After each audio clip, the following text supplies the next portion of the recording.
A family can be described as the smallest unit of a society, comprising of father, mother, and children, and may be extended even to grandparents and grandchildren, a smallest unit of society really.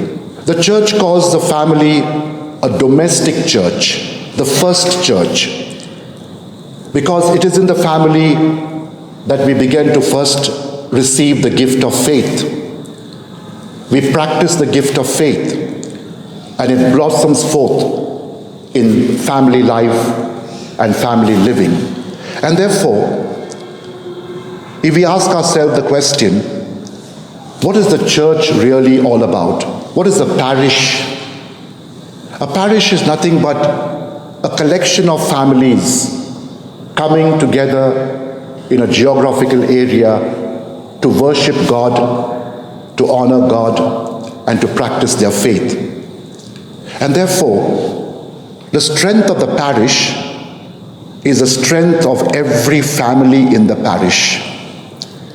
If our families are weak, our parishes are going to be weak, and eventually our church is going to be weak. If our families are strong in their faith, then our church, our parish is going to be strong. And therefore, the church continuously reminds us that family life is important. Building up, constructing, strengthening, supporting family life is a very important aspect of pastoral concerns of the church. What do we begin to see in today's life as we observe society and family itself? One of the things that we are witnessing today is a disintegration of family life, anti-family culture. And what do I mean by disintegration, anti-family culture? One of the things that has happened today and which is so visible for every one of us, divorces. Today across the board, 50% of newly married couples or couples over the years are divorcing each other, unable to live with each other, do not want to live with each other, do not want to continue their marriage. 50%. It's not a small number.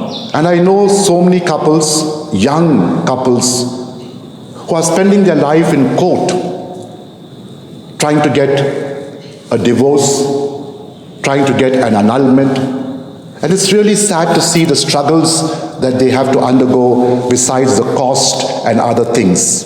And we're asking ourselves the question, what is the problem? Why are people not able to live together as a couple, as a family? And when you listen to their stories sometimes, it's really, some are serious cases, abuse, addictions, homosexuality, impotence, and the like. Lack of compatibility, lack of adjustment, lack of the willingness to sacrifice, to go on with life. The second thing that we began to witness today in the disintegration, anti-family culture is the media and celebrities promoting same-sex marriages. Was it destined that way? What has happened to our counseling services? What has happened to our medical services? What is happening to our society at large? Because of the legal system today, and because of other factors as well, live-in relationships increasing. People don't want to get married, but they want to live with each other and enjoy married life, but not really make a commitment to each other. Will that lead to a marriage? Sometimes married couples living as if they are just, there's no real depth relationship. Today even Catholic couples, some of them saying, we don't want children. We don't want children. We want marriage, we want a happy life, but we don't want children. Can we explain that to ourselves? What's happening to our marriages, to our society, to our families at large? Broken families. Broken families, I mean to say, families fighting and quarreling and, with each other. Property matters, number one issue in broken families. Brothers and sisters running to the court for years and years and years together over properties left by their ancestors. Or other kind of disputes, not talking with each other for years together, hurling all kind of bad language, foul language, all kind of insinuations against each other. And what really is at the root of this? Perhaps jealousy, envy, lack of real love and affection. I'm sure we can add many more problems to the existing ones that I have just mentioned. It is in this context here that we begin to ask ourselves a question. When the church is trying to promote good family life, support healthy family relationships, it is to the benefit of the evil one to destroy family life. Because, as I said earlier, a weak family is a weak parish. A weak family is a weak church. And therefore, everywhere around the world we are observing this one phenomenon. The evil one is striking at the heart and the root of family life.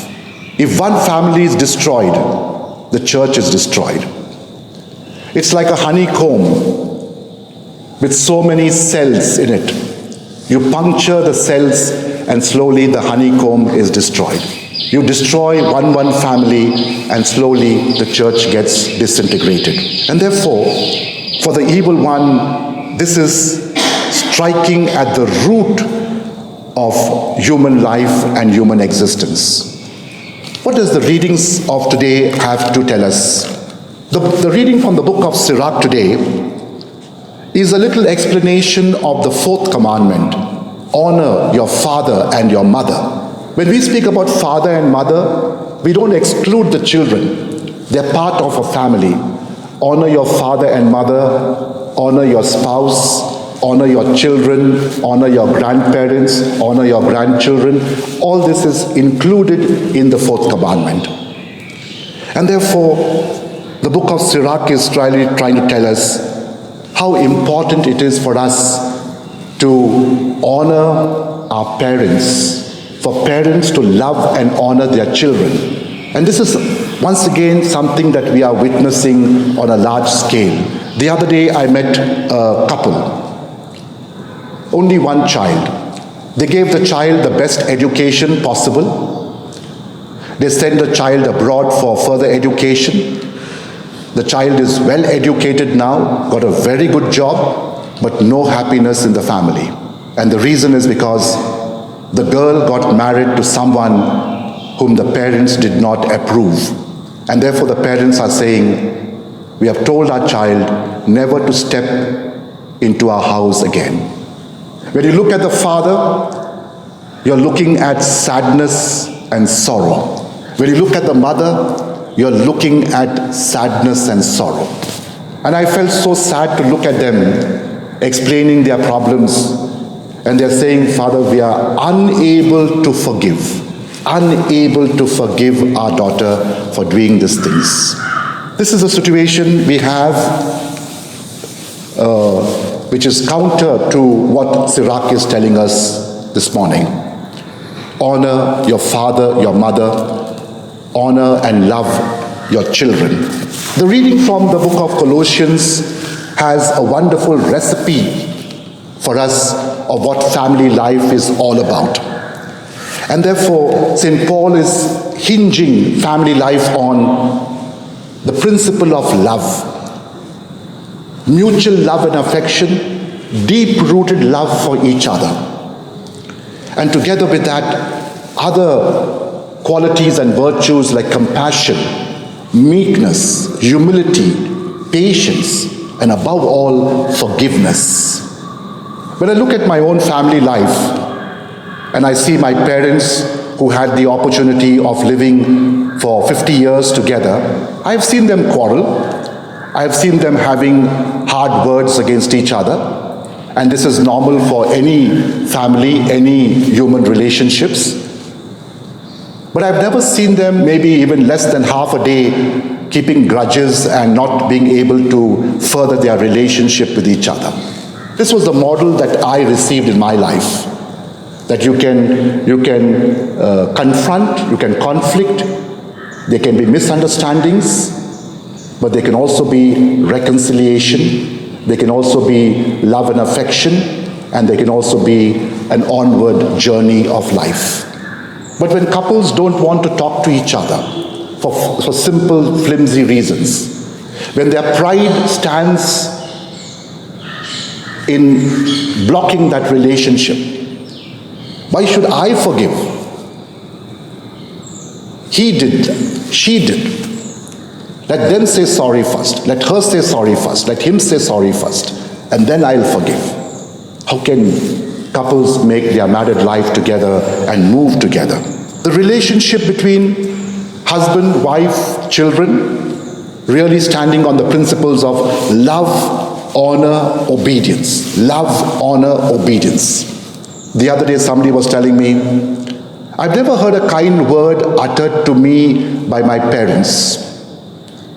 They're always calling me names. They're always insulting me at home. How can I love my father? How can I love my mother? Are our children learning how to love and honor their parents? Are parents learning how to love and honor their children? Finally, today from the Gospel of Luke, we are given the model family of Nazareth. We are asked to look at this family closely, the person of Joseph, Mary, and Jesus, and to study from them, as one of the church documents will say, it's the school of first learning. The first school of learning. The Holy Family of Nazareth is the first school of learning about family life.